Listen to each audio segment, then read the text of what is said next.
Good morning friends and welcome back to my channel. अस्सलाम वालेकुम वरहमतुल्लाहि वबरकातुहू। तो दोस्तों, आज हम देखेंगे जो आर्टिकल्स हैं हमारे ए एंड द, ये आर्टिकल्स कब हम यूज़ करते हैं। जैसे कि आर्टिकल दो टाइप्स के होते हैं, एक होता है डेफिनेट आर्टिकल और एक होता है इनडेफिनेट आर्टिकल। तो द जो है ये डेफिनेट आर्टिकल माना जाता है और ए और एन ये इनडेफिनेट आर्टिकल्स माने जाते हैं। तो आज हम इस वीडियो में देखेंगे कि कौन से आर्टिकल को किस वर्ड के सामने यूज़ करते हैं। जैसे कि हमने पढ़ा हुआ है, जो साउंड्स होते हैं इन साउंड्स को ए से लेकर जेड तक ये 26 जो साउंड्स हैं, जो अल्फ़ाबेट्स हैं, इनके पर्टिकुलर साउंड्स होते हैं और साउंड के अकॉर्डिंगली हमें ए और एन को यूज़ करना होता है उन पर्टिकुलर साउंड के लिए। जैसे कि अगर देखेंगे तो जो कंसोनेंट साउंड्स होते हैं, अब इंग्लिश में अगर ए का मतलब देखेंगे तो ए का मतलब होता है एक, और ये ए हमें यूज़ करना होता है जो सिंगुलर नाउन्स होते हैं इनके सामने हमें अ का यूज़ करना होता है। हम इसे पढ़ते हैं a book, a ball, a boy, a pen, इस तरह से हम इसे पढ़ते हैं। तो जो भी सिंगुलर नाउन होंगे उसके सामने हमें ए का यूज़ करना है, या a boy, a book, a pen, a ground, इस तरह से हमने यूज़ करना है। तो ए के बारे में समझ में आ गया, लेकिन एक बात याद रखना बच्चों, ये अ ये प्लूरल नाउन के सामने नहीं लगेगा। क्यों? अ का मतलब होता है एक, तो अ बुक्स, अ बॉयज़, अ पेन्स, इस तरह से हम नहीं कह सकते हैं।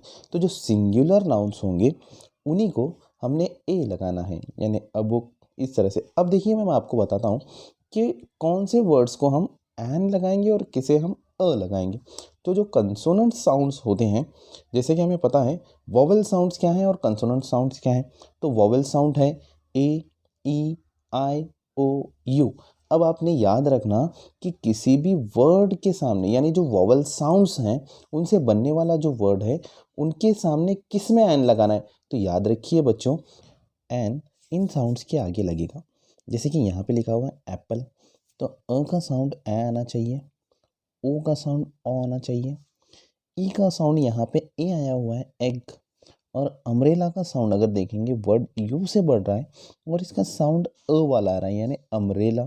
और इंसेक्ट्स का साउंड अगर देखेंगे ई आ रहा है, तो साउंड क्या होना चाहिए? अ आना चाहिए, ए आना चाहिए, ओ आना चाहिए, ई आना चाहिए और अ आना चाहिए। यानी देखिए यहाँ पे लिखा हुआ है एन एक्टर, तो यानी जो साउंड अ है, ई है, आई है और ओ है, यानी ऑरेंज का ओ, और अम्ब्रेला में अ, यानी यूज़ का साउंड अ जब प्रोनाउंस होता है तो तब हमने एन लगाना है।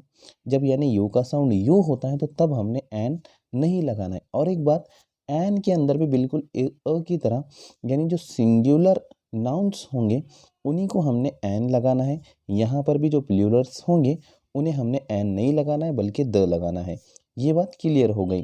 तो अब देखते हैं कुछ एग्जाम्पल्स इसके हम।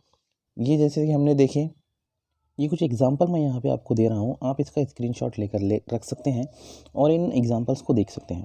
तो अब इसके बाद हम डायरेक्टली बढ़ते हैं कि द का यूज़ कब होता है। जैसे कि मैंने कहा, जो सिंगुलर नाउन्स होंगे, सिंगुलर में भी जो कोई स्पेशल नाउन होगा, ये स्पेशल चीज़ होंगी, जैसे किसी कंट्री का नाम होगा, यूनाइटेड स्टेट्स का नाम होगा, इन तमाम चीज़ों को हमने द लगाना है। किसी पर्टिकुलर इंपॉर्टेंट चीज़ को हमने द से लेना है।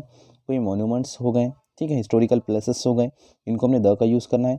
स्पेशली जो प्लूरल्स होते हैं इन्हें भी हमने द लगाकर यूज़ करना होता है, यानी आर्टिकल द इनके सामने हम यूज़ करेंगे। तो हम यहाँ पे एग्जांपल्स दे रहा हूँ मैं, आप फास्टली इन तमाम एग्जांपल्स को देंगे। ये लिस्ट मैं बता रहा हूँ कि इन तमाम चीज़ों के सामने, इन तमाम वर्ड्स के सामने हमने द यूज़ करना है।